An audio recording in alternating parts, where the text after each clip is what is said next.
Hi, boys and girls. It's Mrs. Rotondi here, and I am going to be giving you some information about ancient Mali.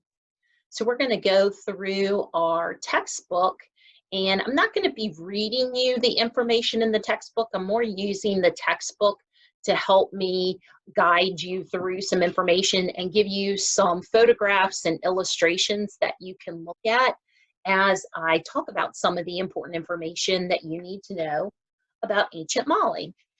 All right, so let's take a look on the first page. And while you are seeing this textbook page on the computer, I'm going to be looking in the actual textbook where I wrote some notes so that I wouldn't forget what I want to tell you about ancient Mali. All right, so the first thing we need to know is that when we're talking about ancient Mali, we're not talking about quite as far back as we were talking for Egypt, China, Greece, and Rome. When we're talking about ancient Mali, we're only talking about 800 years ago or so. Okay, so we're going to be talking about like the 1200s and 1300s in Mali.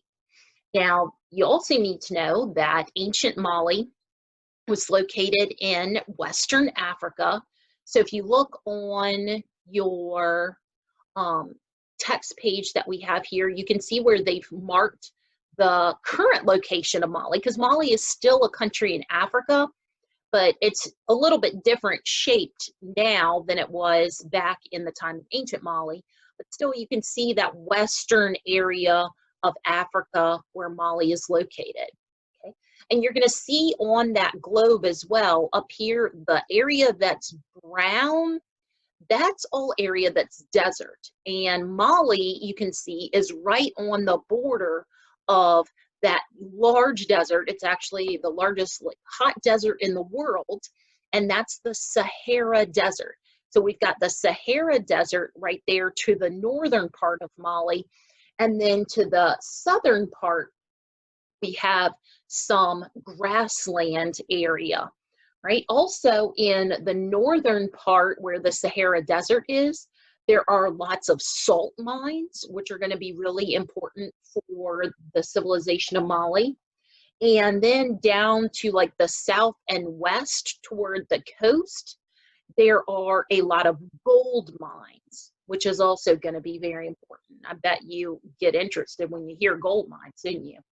So since Mali is in between the places where they had the salt up in the north and then the gold down toward the south and west, since it's right in the middle there, it's going to be a really important crossroads for trade, which we're going to talk about a little bit later.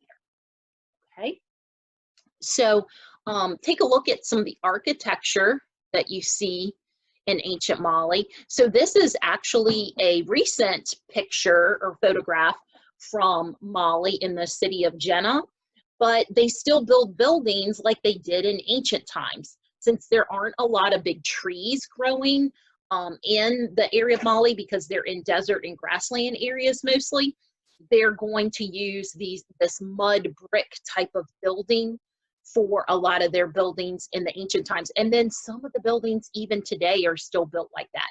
Of course, they also have modern building techniques with steel and different kinds of plastics and those kinds of things, just like we do today. But some of their buildings still use the traditional form of architecture. All right, and then let's go ahead and talk about those things we were saying. Mali's located right in the middle between salt mines and gold mines. All right. Well, first off, I want to talk about the salt, because you're like, well, why is salt all that important? You know, you can go to the store and you buy some salt for, hardly anything. It's very cheap nowadays. But salt was really important for the people of ancient Mali. So back in that time, they don't have electricity, but they need to be able to keep food fresh. So if they have to slaughter an animal for meat, they are going to want that meat to last and not just go bad or get rotten on them before they can eat it all. So they needed salt to pack that meat so that the salt would keep the meat from rotting. The salt could work as a preservative. So when they didn't have refrigerators, they didn't have any way to keep this meat fresh for a long time. They could pack it in the salt. It's going to last a long time. Also, these people are living in a climate that's really hot and dry. And if you live in that kind of climate, water is going to be important for you. So you want to keep enough water in your body that you don't become dehydrated. A good way to do that is to intake salt. So if you're eating things that have salt in it, that's going to help keep the water in your body so that you won't become dehydrated. So if you're out and about and you're sweating a whole lot, then you're going to need to take in more water. You're going to need to take in more salt so that your body can be healthy. So really, salt is so important if you're thinking about the fact that it's their survival, so that they can survive this hot climate, so that they can have food to eat that's going to last. It's really key. So salt is super important to them, more important than what we think about it as today, because we have different preservatives and we have refrigerators, we have things like that. And most people today are eating too much salt, whereas back then they would want that salt in their diet. The other thing that Mali was close to were the gold mines. And I bet you can guess why gold would be important, because people like gold. It's shiny, it's pretty, it makes them feel like they're special and powerful when they have gold. So they could make lots of different things out of the gold, and they could trade those with other countries, especially the countries in Europe were really interested in getting things made with gold. And you can see a really cool bracelet and a staff here with the animal on it, or a couple of animals there on it that were made of solid gold. That's a lot of gold. All right, so let's move on to our next page. And the first thing I want you to take a look at is this picture up here in the corner. And you see this gentleman is sitting with these white slabs of something. What are those slabs? Well, if you read that caption, you're going to realize that's salt. Wow, that doesn't look like the salt that I go to the store to buy, but when they're mining the salt in the desert, that's what it looks like. It comes in these big slabs. And then, of course, they could take and break it down into smaller pieces to use as they needed to preserve their meats and such. But that's what it looked like when it was being mined from the deserts in the Sahara. That's pretty interesting. So now, once that salt was mined in the deserts in the Sahara, they would need to take it somewhere so that they could trade it for something else. Because yeah, you're going to use some of it for yourself, but then you're also going to want to trade it for the other things that you need in life.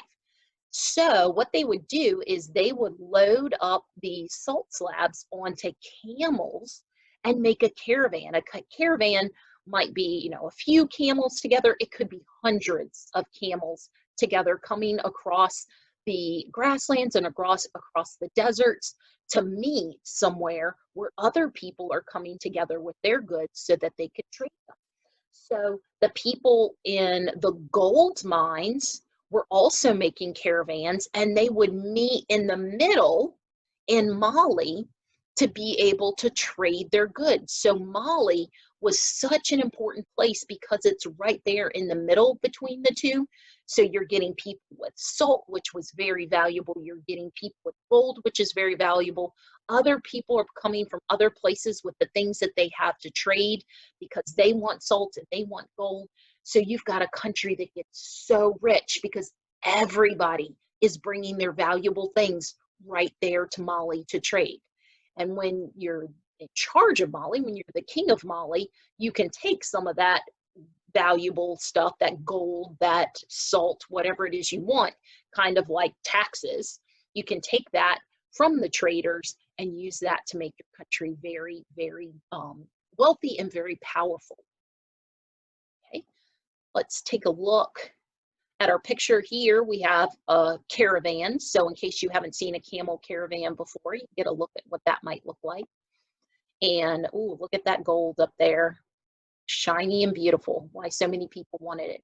Also, there's a picture right here of a man holding a musical instrument. That's called a kora. And the man is a musician in Mali. Now, we're going to talk a little bit more about the core and the people who played those on another page. All right, so here we go. We're going to be talking about some of the leaders of ancient Mali. There were two leaders who were really important and that we have a fair amount of information about. Now, you might be thinking, how do we have information about this kingdom and this history that happened, 800 years ago?